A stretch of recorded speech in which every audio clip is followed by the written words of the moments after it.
Of our senior race, so let's get ready to go with our seniors again. Race number 2, and only 5 of them to get off the line. And we've got Zoran, Nick, and Matt. Pit side talk about what happened last time, because we thought all of a sudden what had happened to Matt, Connor. Yeah, no, I didn't hear anything. Yeah, I really didn't hear anything. I guess all you can say is just the weather change. So we've got the track's far drier than it was in the previous race, and again, Zoran Wickie's off to a flyer of a start, and you can just see there Zoran just defending his line really well. He may have slightly less pace with these boys, but he's defending so well from the big 1,000. And Zoran and Matt have pulled a bit of a gap on Nick there. Nick was the winner of the last race, so Matt set himself up quite now, and Zoran's definitely got off to a flyer of a start. All right, so Zoran away there for the advantage. So Zoran, Matt, Nick, now your hot shots. Steve Bridge in there as well, Miles McDonald.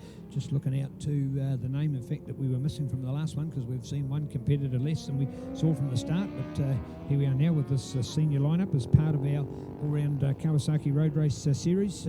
Joined here at the moment by Hamish Fox and Connor London. And Connor, chance to be personal about this decision that you've made. And first of all, in this day and age, we are really starting to get a better understanding. 5 years ago, when people said head injury, you thought you actually meaning cut or blood. Now we're understanding that it's much deeper than that, and you've had a few knocks yourself. Yeah, I've had more than a few. It's getting in the double digits now, and yeah, just starting to notice a bit of the effects from it. And doctors have been telling me for years, give it up, as everyone gets the old word that it's too dangerous. But yeah, it's gotten a bit too far, and yeah, it's just for my health and financial reasons as well. We just decide to sit aside for a bit. We might come back one day, but at the moment we're sitting on the sidelines. Hey, but now with somebody like Hamish's emergence, hey man, it's got to keep you motivated, doesn't it? Isn't he a cool guy to be part of? Yeah, for sure. It's definitely, I definitely enjoy coming to the track just to help out Hamish. He, when he puts on performances like he has been doing, it makes it a lot easier and makes it really enjoyable. So yeah, really happy doing this. Right, Connor, well, we're certainly going to miss you, and I'm never going to get Hampton Downs this year, mate. 3rd place in a Superbike race. How good was that? Yeah, it was good. Yeah, it was good, all right. Hey, and sorry for my ignorance as well. When I was recalling and talking about you before, when you weren't here, about all your racing, there was also, I do recall, there was one of your world events that you went to, that you performed extremely well. A bit like what happened last year with Hampton Downs. Everything just gelled on the day. Can you recall what that was, to just even brush up my memory? But certainly I know from you it was one of your highlights. Yeah, we had quite a good round in Italy at Imola. Yeah, I had a good round. We ended up inside the top 15 briefly, and but then blew a gearbox, which often happened with that team. But that Imola was definitely a really good round. But yeah, unfortunately we had to retire from that race. All right, so here we are back with Connor and Hamish. We'll come back over to Hamish afterwards, but more importantly, looking at this race, and look at the margin there, 0.2 between Matt and Nick Zoran, although he had the lead. He's been pegged back, but only by 3 seconds at this stage, so further back there at the moment. Any idea of tyre choices for these guys out here, Connor, and what they're doing? Because I tell you what, at 0.2 of a second, there's nothing much between them. Yeah, I'd say they're all definitely on the wet tyres. I can't imagine they would have changed from the last one. It's still pretty wet out there. I mean, it's almost dry, but not quite. There's not enough heat in the track to run a slick, especially in these conditions. So yeah, I'd say they're definitely on wets. You can see Nick was quite a fair way back on the first lap, so he's done really well to pull this gap in. Zoran's dropped off a bit, and these guys have got back into their original pace, and they've dropped off about 4 seconds off their lap times from the first race, and yeah, they're both on exactly the same lap time, so we're set for a good battle, I think. All right, so Matt and Nick, effectively last time they were pretty close, and all of a sudden the race spread out. We saw the advantage in the end, but now it's changed back the other way, because it was with Nick and now with Matt, and looking good for the bike battle. It's as if these are the only two in the race and they don't care about anybody else. What about a strategy out there at the moment with these conditions? Yamaha and Yamaha, 1,000 and 600, what would you be doing with the likes of this famous corner, Connor?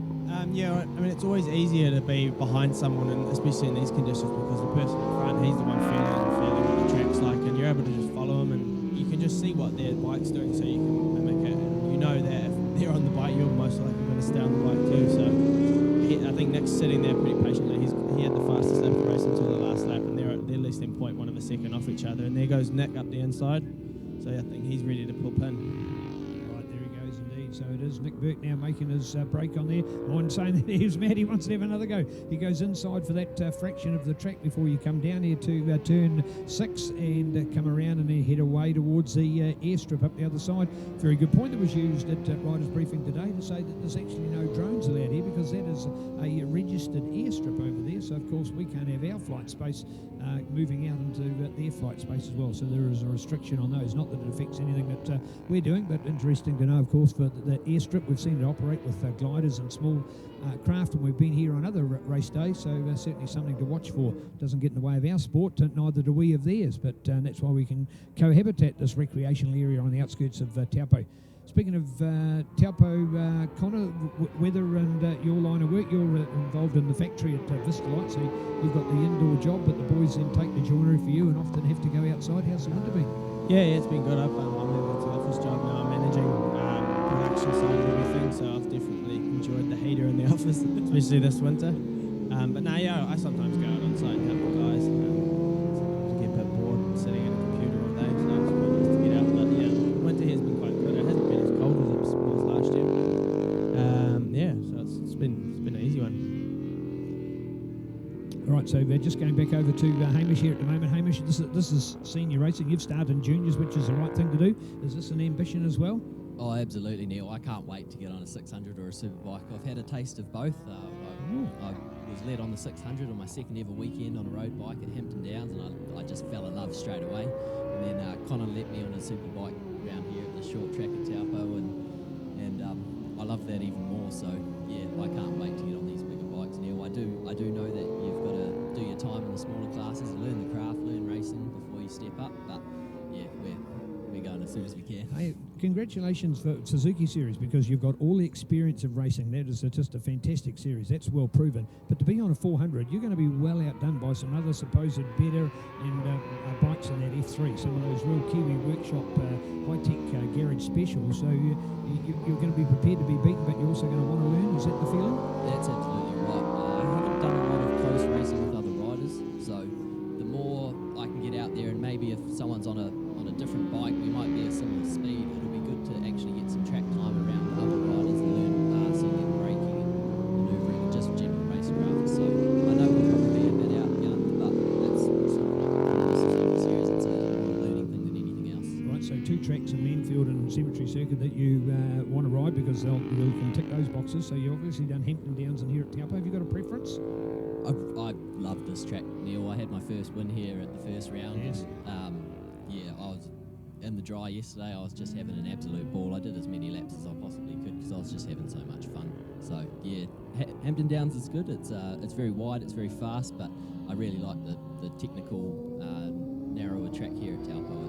It's a big favourite of mine. Beautiful comments here with Hamish Fox and Connor London as we're taking our later stages of our senior race at the moment with 3 laps ago. So this is an 8-lapper, the others have been 6-lappers, so that's why we've had time to be having these interviews, and delighted to have Connor and Hamish joining us up here as we take the sprint. And look at it, all on. We're trying to get that advantage, 0.2, so there's nothing in it. As I've been talking to Hamish, I've noticed the whole time Connor's been looking at what's going on out there at the moment, Connor, so just looking at what there is, 600,000, although that sounds a lot in these conditions, it's nothing, is it? Yeah, there's not a lot of difference, but I can just notice Matt Drayson, he's on the tail, he's looking for a way past. He's just put in the fastest lap of the race, and yeah, he's swarmed over Nick Burke, and I think Nick Burke's struggling a bit leading the way, because it's obviously a difficult thing to do with the track drying. It's always changing, and there's always different things to do. So Matt's definitely got a bit of advantage at the moment, so I think he's going to look for a way to pass soon. Right, so in the early stages, it looked as if almost if you were that second rider, you were avoiding the exact line of the rider in front of you to keep out of their spray, but at the moment they're helping to drive the track, so you literally want to be in their wheel track. Yeah, well, I mean, it's a bit different to the motocross. You don't always need to look for a different line. I mean, it's sort of, you try to do the same line, but a little bit faster and get past them. So I think he's on the 1,000, so he's just trying to get the drive, and I think, as you can see there, he keeps pulling alongside him off the back straight. So I think we'll see Matt try pull up and square off a bit down this front straight and try to go for a pass into turn 1. All right, Nick Burke, Matt Drayson are the 2 riders we're referring to, and they're having a fantastic battle. The biggest margin being between them is 0.233, and for example, that is 0.156, so they've cut it down by half. And is it going to be a change? Yes, he just gets through, but Nick dives back underneath the inside. They're side by side going to turn 2, and they've got a lap rider. Oh, he does well to sit up and let them through, but they're side by side. They're still going at it. Oh, look at that. I'm sure through there we've just seen it change twice, haven't we? Yeah. Wicked to watch. Yeah, that was a brilliant move up the inside by Matt into turn 1, and then Nick, he didn't let him have it. We went straight back up the inside, but they just went side by side all the way to turn 4. Right, so the Nick Bergbeck racing show, these guys, in fact, the others in the race are doing extremely well with Zoran Wicki, Steve Bridge and Miles McDonald, but these two are just mesmerising. The biggest margin has been a quarter of a second between first and second in the race, and at that stage at 0.156, what will we do without mxt.co.nz and have electronic timing to update us? And those of you watching out there on Ctas Live to get an idea of just how good this racing is, probably today with a lower cloud cover, and that it may not be quite as contrasting to view from a race point of view as the background's a little duller, so to speak, and it's weather inflicted as we're talking about, but certainly you're getting an idea of what this racing's like, and I don't know, just might be a bigger margin here, Connor. Yeah, there is a slight gap increase by Matt. There's a little mistake by Nick, and that's the finish, so Matt takes the win to Nick Burke. Zoran Wicki is sitting in 3rd place at the moment, with Steve Bridge catching up. They're just coming off the back straight now. Zoran's done an excellent job this race. He had a really good start, and he's able to. He dropped his lap time twice quite a bit since the last race, so Steve was unable to catch up to him this time. He was on the superbike, so Zoran's done really well to hold off Steve Bridge in this one. Right, so there we go. Nice update of that next part of the racing going on as well, and always just love that Steve Bridge bikes. He's just an amazing engineer, and F1 engineering, as well as being a quality business, is a quality sponsor of our Kawasaki Road Race series. Connor, wherever Hamish goes, you'll be following. Is that what's going to happen this summer? Yeah, basically we're just gonna try to source out another bike for him to go to nationals later on, but that's obviously a big financial thing for us, so we're sort of putting our money and heads together and see what we can come up with. Yeah, we really want to see him down at nationals because I think he's shown real potential, and I think a national championship will really do him good just to learn, because we want to end goal to have him on the 600 in a year's time. So yeah, it's obviously just taking the right steps to get him there, and I think another season on the small bikes will do him good and to build his confidence, because I think he'll be able to challenge for the top step. Isn't this whole story proved exactly why we have a place with our Kawasaki Road Race series in this country? Because where would have been his doorstep? We're already talking about him going to Suzuki International Series and then on to NZSPK. Exactly, yes. You wouldn't do it without a good series like this. No, this series is amazing. Kawasaki's put on an excellent championship for us to build up for the Suzuki series. So HMCC puts on a good event all the time, so it's definitely brilliant for us to come along here and build his skills up and get him ready for the Suzuki series. And yeah, we're really looking forward to it. Can't wait to see what he can do.